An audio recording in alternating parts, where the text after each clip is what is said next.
I should have never picked up that hitchhiker. He seemed harmless enough, a young man with a backpack and a smile. He said he needed a ride to the next town, and I was feeling generous. I had a long weekend ahead of me, and I was looking forward to visiting my parents in the countryside. I thought it would be nice to have some company on the road. He got in the car and we started chatting. He told me his name was Tom, and he was a student who had come to the area for a research project. He didn't say much about his project, but he seemed interested in mine. I was a journalist, working on a story about a mysterious virus outbreak in the nearby villages. He asked me a lot of questions, and I answered them, thinking he was just curious. We drove for about an hour until we reached a fork in the road. My GPS told me to take the left turn, but he told me to take the right.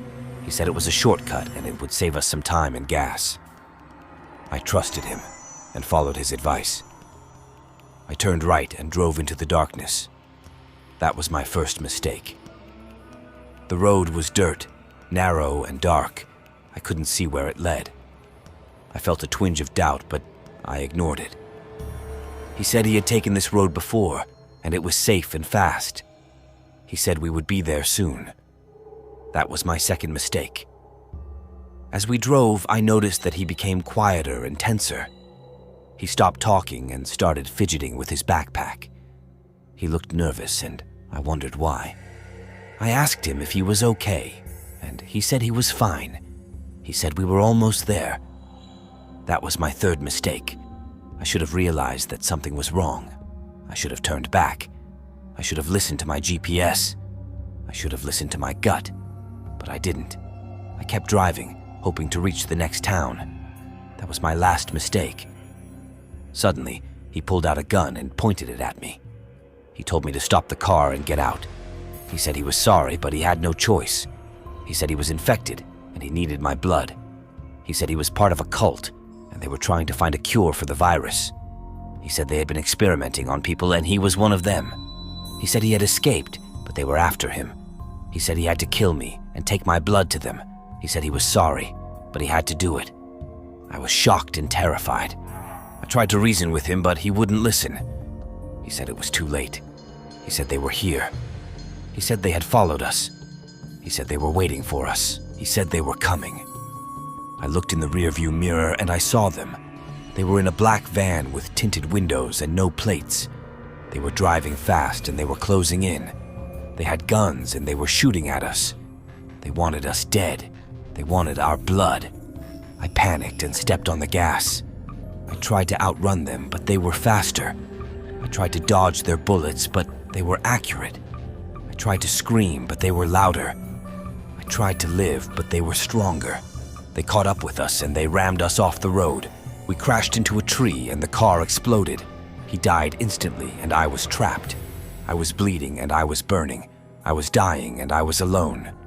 They got out of the van and they surrounded me. They were wearing masks and they were carrying syringes. They were smiling and they were chanting. They were evil and they were hungry. They stabbed me with their needles and they drained me of my blood. They said it was for the greater good. They said it was for the cure. They said it was for the end. They said it was for the night drive.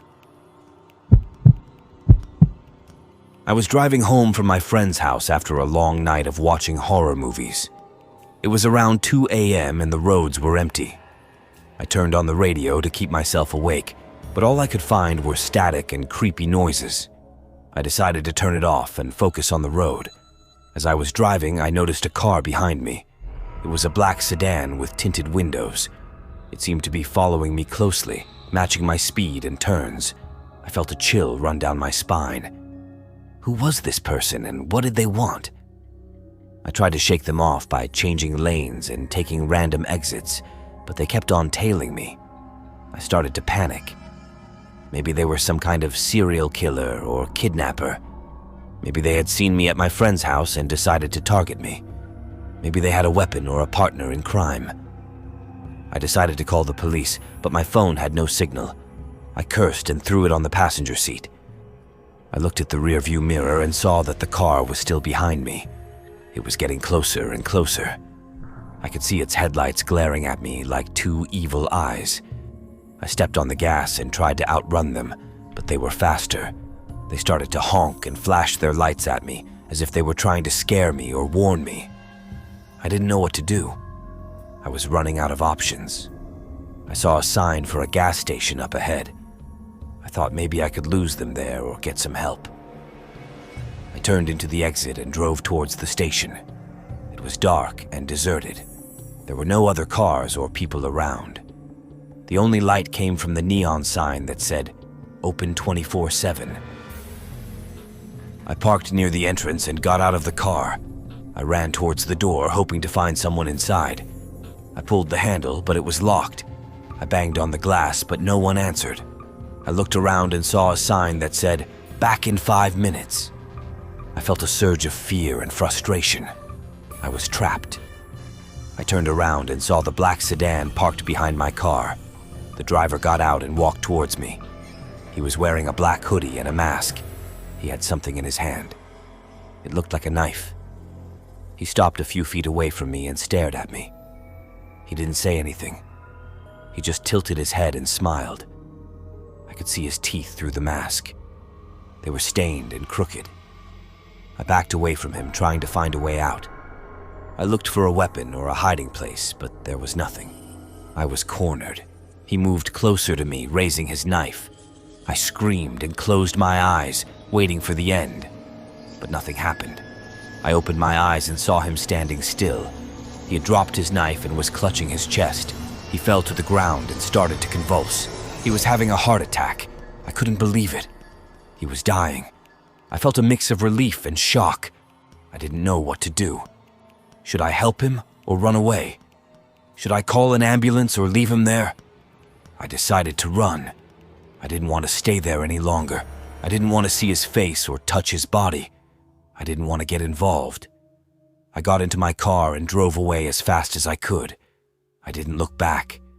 I don't know what happened to him. I don't know who he was or why he followed me. I don't know if he had a name or a family. I don't know if he deserved to die or not. I only know that I survived.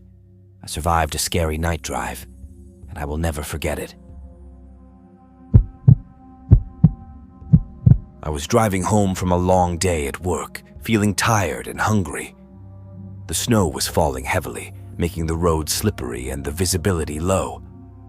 I turned on the radio to keep myself awake, but all I could hear was static and some faint voices.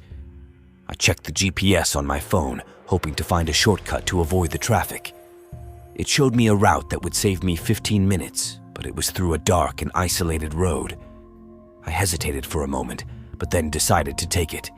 I thought it would be faster and safer than staying on the highway. I followed the directions, turning left and right, until I reached a narrow bridge that crossed a frozen river.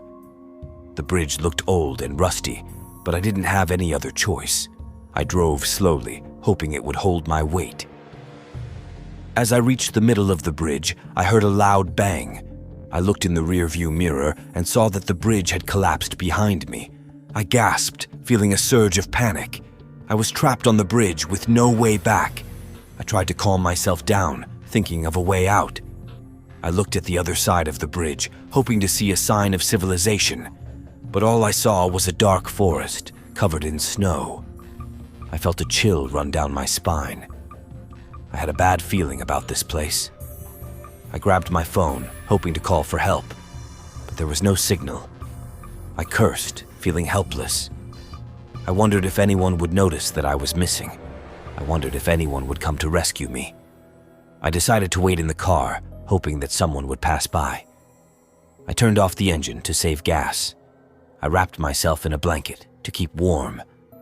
I tried to stay awake, to avoid falling asleep. I don't know how long I waited, but it felt like an eternity. The snow kept falling, covering the car. The radio kept playing, but it was only static. The voices kept whispering, but I couldn't understand them. I started to feel hungry and thirsty, but I had nothing to eat or drink. I started to feel cold and numb, but I had no way to warm up. I started to feel scared and lonely, but I had no one to talk to. I started to lose hope, thinking that I would die here. I started to lose my mind. thinking that I was not alone. I heard noises outside the car like footsteps and scratching. I saw shadows moving in the dark, like shapes and figures. I felt something touch the car, like fingers and claws. I screamed, feeling terrified. I locked the doors, hoping to keep them out. I grabbed a flashlight, hoping to see them. I turned on the flashlight, pointing it at the windows. I wish I hadn't. I saw them, staring at me. They were not human. They were not animal. They were something else. Something horrible. They had pale skin, covered in blood. They had long hair, tangled and dirty. They had sharp teeth, dripping with saliva. They had glowing eyes, filled with hunger. They were monsters, and they wanted me. They started to bang on the windows, trying to break them. They started to scream, trying to scare me. They started to laugh, trying to mock me. I cried, feeling hopeless. I knew they would get me. I knew they would kill me. I wished I had never taken that shortcut. I wished I had never crossed that bridge. I wished I had never seen them. But it was too late. They were here, and I was doomed.